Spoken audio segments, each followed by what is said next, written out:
السلام علیکم۔ White house نے افغانوں کی جانچ کے عمل کا دفاع کیا۔ فرنٹیئر پوسٹ کے ذریعہ تحریر کردہ Jalil Afridi. Washington D C. White House کی ترجمان کرائن جین پیئر نے ان افغانوں کی جانچ کے عمل کا دفاع کیا جو گزشتہ سال افغانستان سے انخلا کے بعد امریکہ میں داخل ہوئے تھے۔ فاکس نیوز ٹی وی کے نمائندے پیٹر ڈوسی سے جب فوکس نیوز کی جانب سے نشر ہونے والی ہوم لینڈ سیکیورٹی کے محکمہ کی رپورٹ کے بارے میں پوچھا گیا تو کرین نے اس رپورٹ اور خبر کو جھوٹا قرار دیتے ہوئے کہا کہ اس میں 1 درجن سے زائد محکمے ملوث تھے جنہوں نے ان افغانوں کی جانچ کا عمل کیا جو گزشتہ سال افغانستان سے انخلا کے بعد امریکہ میں داخل ہوئے تھے۔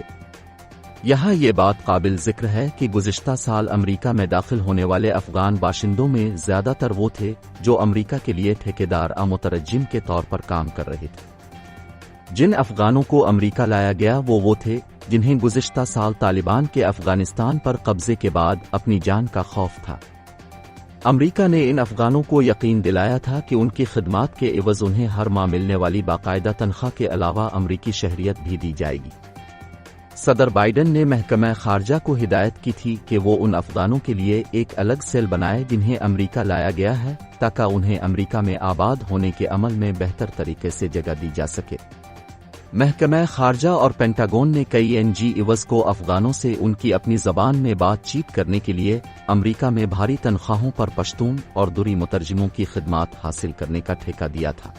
یہ سارا عمل اتنی جلدی اور تیز رفتاری سے کیا گیا کہ محکمہ خارجہ کے اہلکار بھی اس الجھن میں پڑ گئے کہ صورتحال سے کیسے نمٹا جائے، اور انہوں نے اپنی ریکارڈ گفتگو میں اس طرح کے خدشات کا ذکر کیا تھا۔ افغانستان سے نکلنے کا زوال امریکہ کے لیے ختم نہیں ہوا ہے، کیونکہ یہ امریکی میڈیا میں مستقل بنیادوں پر اور وائٹ ہاؤس کی پریس بریفنگ میں آنے والی رپورٹ سے دیکھا جا سکتا ہے۔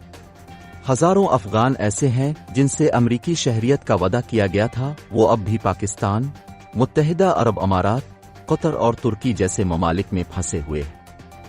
حال ہی میں اس نمائندے کی واشنگٹن ڈی سی میں ایک افغان سے ملاقات ہوئی جسے طالبان نے 5 گولیاں ماری تھیں اور وہ ایک مقامی ریسٹورنٹ میں کام کر رہا تھا۔ اس افغان نے شکایت کی کہ اسے امریکہ میں 1 سال ہو گیا ہے لیکن اس کی بیوی اور بچے ابھی تک ترکی میں ہیں۔ 1 لاکھ سے زائد افغانوں کو امریکہ لانے کے اس پورے عمل کے ناقدین کا کہنا ہے کہ ان افغانوں سے یہ وعدہ کیوں اور کس نے کیا کہ ان کی خدمات کے عوض انہیں امریکی شہریت کی پیشکش کی جائے گی۔